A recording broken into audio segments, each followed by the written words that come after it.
All right, thanks, John. Will you put the screen back up? Awesome. So welcome, new secondary teachers. My name is Nicole Akers, and I am the math supervisor for Loudoun County. We're excited to have you guys here with us today. In a moment, our three math instructional facilitators who you'll meet will lead you through your training that you're having synchronously with us. But before that, I'm going to allow my colleague, Cindy, to introduce herself.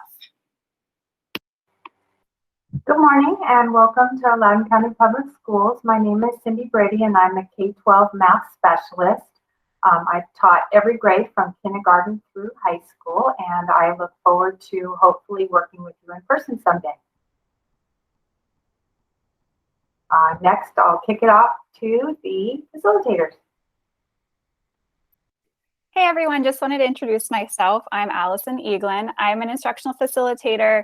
I specifically support elementary, but you can always reach out if you have a question. I'm pretty active on Twitter, so if you're on Twitter, feel free to tweet at us today, either at LCPS Math or at us individually. We love to hear from you. And Brittany. Hi, my name is Brittany Shalene. I am also one of the instructional facilitators for math. I support secondary and specifically Smarts Middle School and Dominion High School. So, and my Twitter handle is down there as well. John.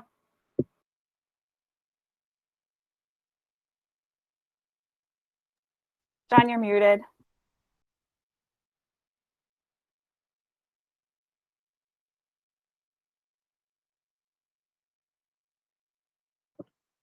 Sorry. Where are we at? My name's John Lineski, instructional facilitator for secondary, middle, and high school. I work at Mercer Middle School and John Champ supporting those schools, and I'm really looking forward to the start of a new school year and getting to know you all. All right, just a heads up too, we are recording this meeting and we will be sharing the slide deck with you at the end of the presentation. And we are also going to be doing attendance at the end as well. Okay, so let's start off with a little poll, and Allison will be dropping a link in the chat box that you can use. You can also use the QR code that you see there. How are you feeling today? What picture describes how you're feeling today?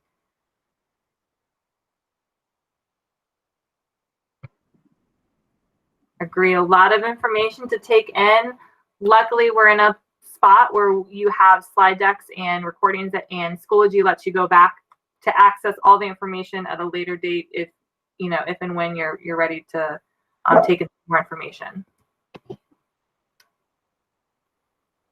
Excited to start and also a little nervous, a little bit of a roller coaster. Thank you so much for sharing. So John's going to go back to the slide deck. So here are some virtual working agreements that we have posted. So putting away all distractions, which can be hard when you're at home, if you're working at home. Reducing/eliminating background noises. Of course, muting your mic will help with that. So making sure your mic is muted when you're not speaking. Being patient and professional. We're kind of all new to this virtual PD and learning. So just, we forget to turn off our mics when we speak too. For the camera, you get to choose whether or not you want to have the camera on or off. It's really up to you. And our little nod to math is assume positive. Always stay positive. Here are outcomes for today. So go ahead and take a couple seconds to read through that.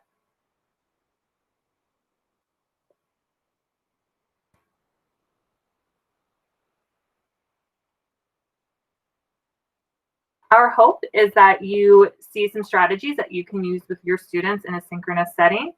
Of course, to gain insight about the math department and our philosophies. I know some of you have already gone on to the Asynchronous New Teacher course, so if you have questions or how to navigate through that, we'll make sure to go over that. And making connections with other grade level teachers. So hopefully some new connections between some middle school math teachers and some high school math teachers. So the next activity we're going to do is we're going to ask you to watch this video, and then you're going to come back here and share your reaction. That's what you're going to ask her too? That's a hard question. A world without teachers. What would the world be like without teachers? Chaos. Sad, because I won't learn anything. The younger generation wouldn't have anyone to look up to learn from. Walk around ignorant. I mean, we could keep the teachers, but just no homework. That'd be pretty cool. Everybody would be going cuckoo and we wouldn't do anything. I think that is the scariest thought that anyone could ever have. I think it will be craziness just because I feel like teachers are, besides our parents, the first people we meet who like shape who we become. I haven't always been like the best student throughout my whole life. I was always in trouble. I had suffered 3 Fs and I realized like, oh, whoa, I need to fix that, you know? 4th grade was over. I'm here 5th grade, we graduate, 6th grade. Hey, Miss Gonzalez, how you doing? And then she's like, oh yeah, I heard these are your grades. What's going on in that science class? Like, she was like totally just keeping up. And I just felt like, whoa, like something's different about that. Gave me the time of day, mostly. It was very, it was very engaged in stuff that I was doing. Even though I was in detention, I was still learning. And she was the one teacher who really saw a lot in me to make me feel like I wasn't the kid that other teachers were saying. And there was a point where I said, okay, I'm gonna fail my French class because I haven't been there. So I haven't done any homework. I'm just gonna drop out before I fail. And then she specifically came to me and said, no, I'm gonna work out a deal with you so that if you stay, you won't fail. When you didn't do good at school, she would chew you out, but she would always give you a chance to make it up. You know what I mean? She would never put you low standard and just leave you there. You know, and that's one thing I like about teachers. You know, they won't leave you behind. You know, and when I got accepted into colleges, the first thing I thought is like, I better go. And I better go and tell her I'm gonna be like, guess what? I got into Penn State, I got into a UC, I got into all these colleges. Actually inspired me to pursue political science. She's basically the one that taught me to just keep trying. I can accomplish more than I probably think I can. I felt it, like she didn't have to do that, but it made the difference. You see, I'm getting emotional, because like, she's great, you know? Give me a minute.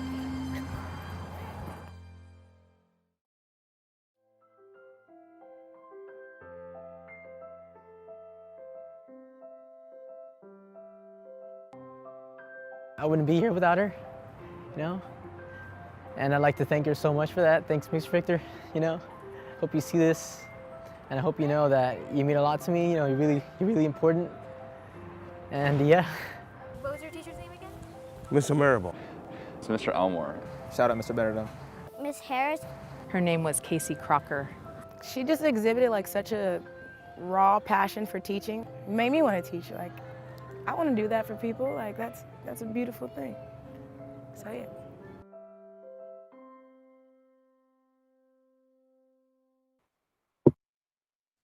Hey everyone.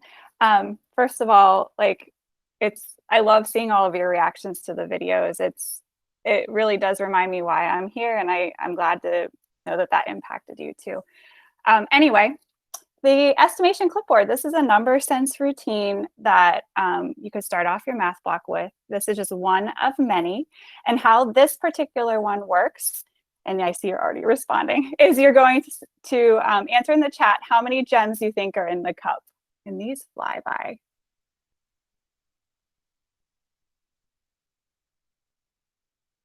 Looks like, I'm trying to see like the range of responses here. It looks like most of you are between, well, the low there I think is about 18. High was in the 40s, I think.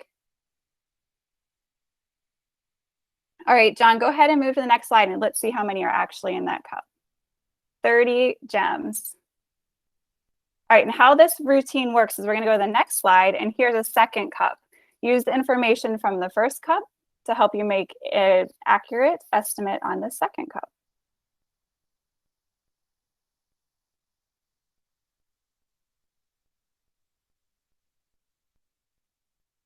Kind of focusing on the tens place as this scrolls by, and I saw anywhere from 90s, 60s to 90s, I believe, 50s.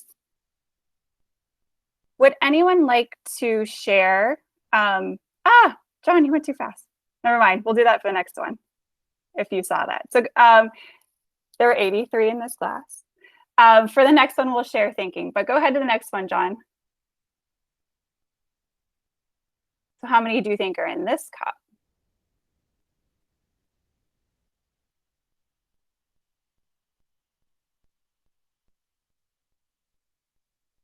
It's like we're between 40s, 50s, and 60s here.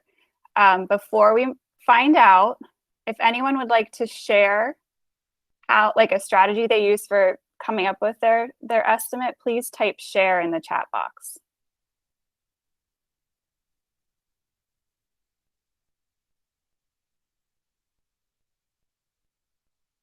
So if you type the word share in the chat box, I will call on one of you to share out loud. All right, Christina, you were first. Would you unmute and share your strategy, please? So now that we had the third cup, I looked at both cups, the 30 and the 83. I knew it was somewhere in between 30 and 83. And I looked at, about how much above the 30 it was. And it looked like maybe it was, midway between the 30 and the 83. And then I just thought about how much wider the cup was at the top. So I felt like 56 felt about right with that information. Yeah, so it sounded like you really used those first two, as well as noticing that the cup is a lot wider at the top to help you make your estimate. Thanks for sharing, Christina. Calling one more here. Sharice, would you mind sharing your thinking? So my thinking was along the same lines of Christina. So I definitely overestimated on the first one and underestimated on the second one, and then just tried to go in between, trying to think of, it is getting a little bit wider. So I settled on 52, so to be between that 83 and the 30. All right, thank you. Again, it looks like you're really relying on those previous ones to help you hone in on your estimate. So John, go ahead and click and let's see what this one is. 53, Christy, or who? Sharice, didn't you just say that? Good job. There's one more to this set. So John, go to the next slide. So how many do you think are in this cup now with all that information you know?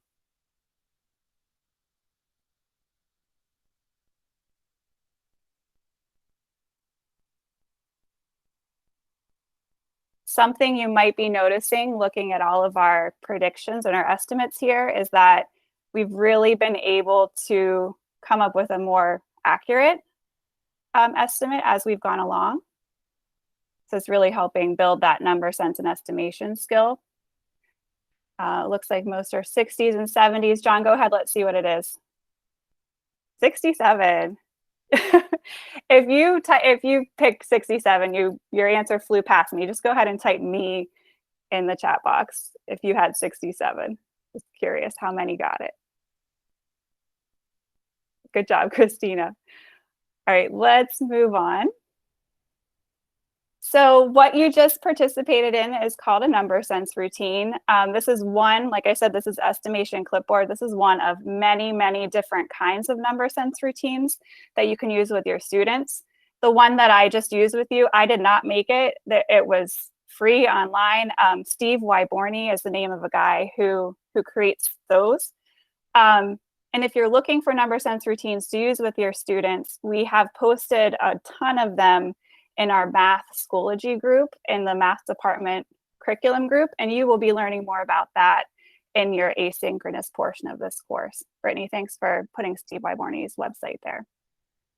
What you're looking at here, oh, go back, John, because I didn't really speak to the structures.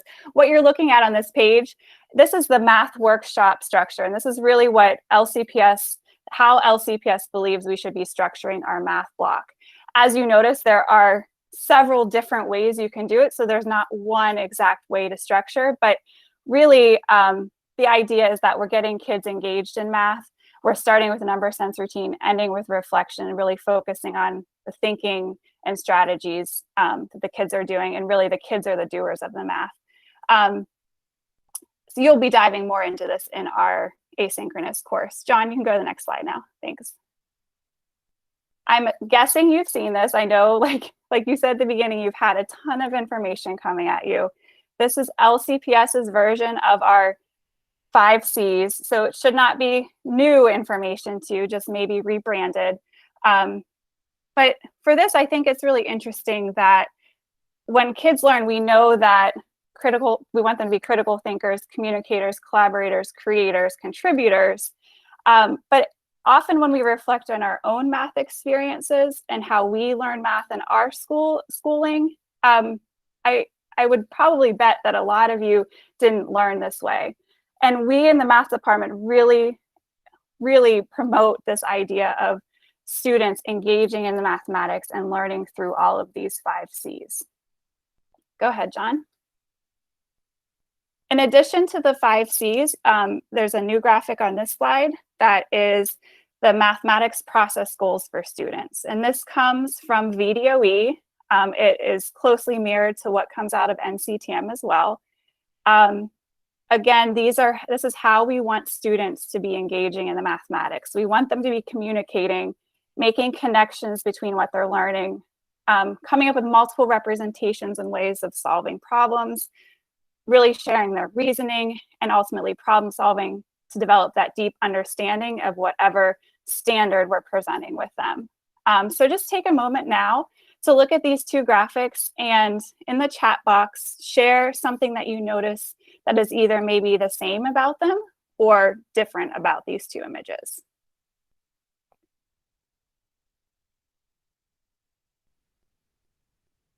That is interesting, Jacqueline. I didn't notice that before, that communication is represented in a really bold color, the yellow and the red. These 5 C's look to be more centered around communication, and the process goals are centered around understanding mathematics. Correct. You guys are right here. The process goals really do have that mathematics mindset and focus, but one thing I wanted you really to notice is that they are intertwined and they do work together. And in the center, it's interesting, you see mathematical understanding as a circle and our knowledgeable graduates as a circle. Okay, next slide. So lastly, I've thrown a lot of more information at you, but ultimately, hopefully this graphic doesn't confuse you, but really shows you that our beliefs on how math is taught, whether you're looking at the profile of a graduate or the VDOE process goals, it's all mixed together and all embedded in how we're teaching math. And really our ultimate goal is that deeper learning for all students. So with that, I'll turn it over to John.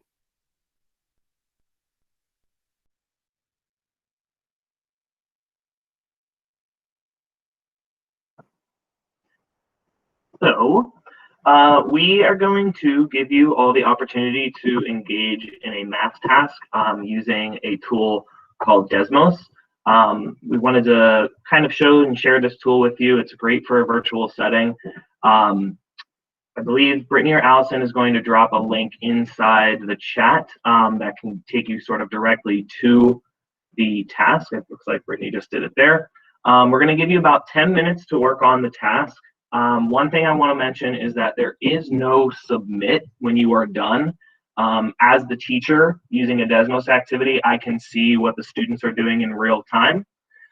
So you kind of just work through it. And as I mentioned, we will give you 10 minutes to work on this. If you are having any issues logging in, it's completely fine to click on continue without signing in. I know some of you may have issues with your LCPS account.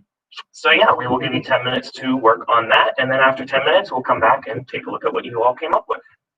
All right, time is up. Whoops.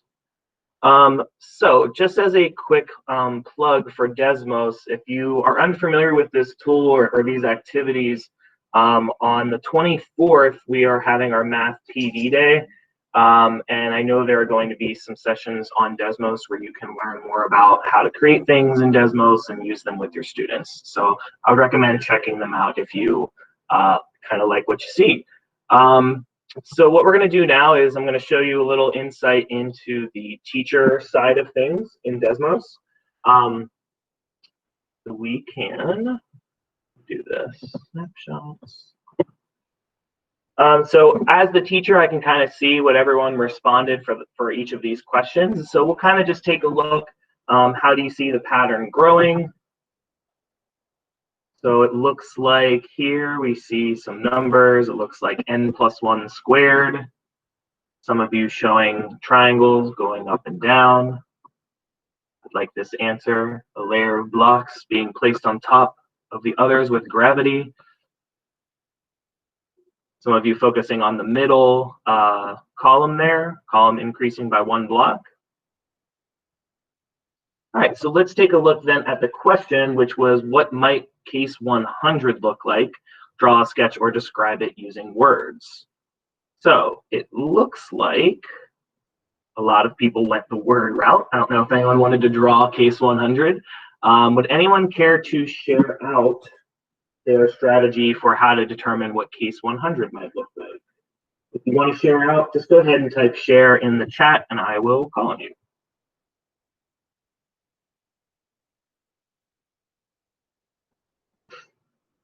So Alan, I see you want to share. Why don't you go ahead and unmute your mic and you can tell us what you did. Hi, yeah, so I had basically set up an equation. I realized that, and I think I'm seeing here on the teacher mode that like a few other people thought the same way, that, you know, it was n+1 squared. And so I had actually sort of described it that way in the first exercise. And so when I got to the second exercise, it was kind of just like, you know, plug in the numbers and then go on Google and see what 101 squared was, because I was feeling a little lazy. But you didn't know that one right away? I didn't, although, you know, now I think I probably should have, you know, because 100 times 102 plus 1, right? But anyway, so then I was like, okay, let me describe this, because it's not just how many squares there are. So let me describe, okay, and I see my answer there. Let me describe, like, you know, how tall it is and how wide it is, because that's kind of relevant to kind of getting a fuller picture of what we're looking at. Awesome. Thank you so much for sharing. And so the last question here, which was, which process goal did you think was used the most in the math task? Circle answer below. I see Allison here, you circled all of them. Kind of just scrolling through, seeing a lot of representation, problem solving, reasonings coming up a lot, having to explain, you know, what we did. Awesome. Okay, so that is Desmos. As I mentioned, it's an amazing tool you can use, especially in a virtual setting. And so we are going to move on now to talking about our asynchronous course.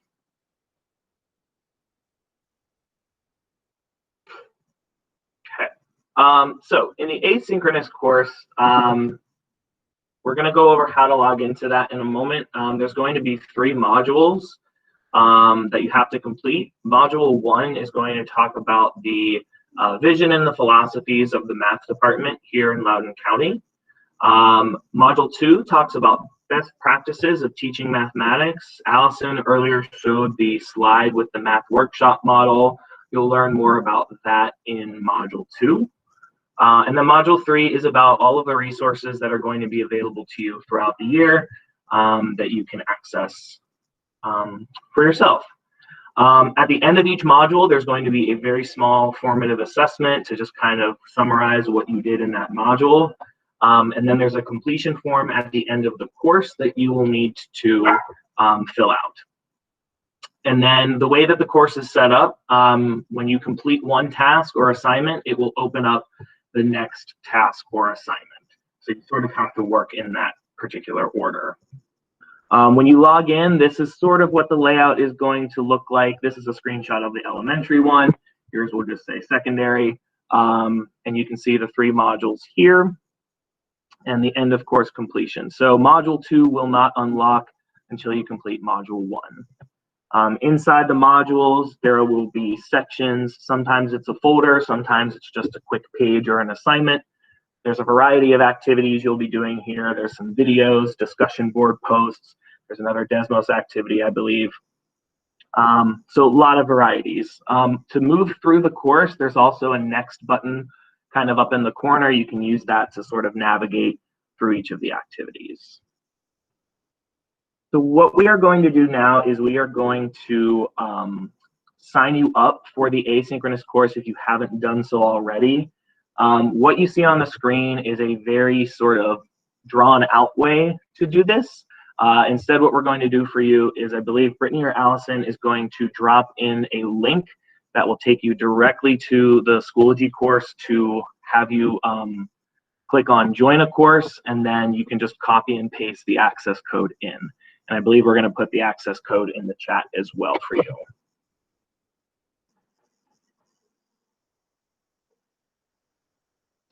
Okay, so hopefully you were able to join those courses, and if you weren't, that's okay. We are going to share the slide with you with all the information on it as well.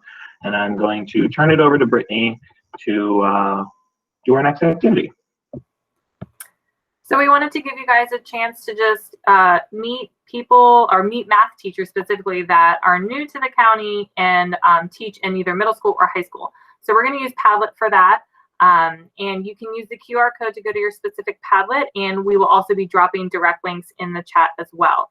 So what you're going to do is you're going to go to your Padlet, you're going to click on the plus sign in the bottom right, and you're going to create a post sharing your name, school, the courses that you teach, and something that you're looking forward to sharing with your students this year. You're welcome to add a picture if you like. Of course, that's not required. So this is just a way to meet everybody in the county that's new, as well as that teaches your specific grade level. Or grade level, I should say.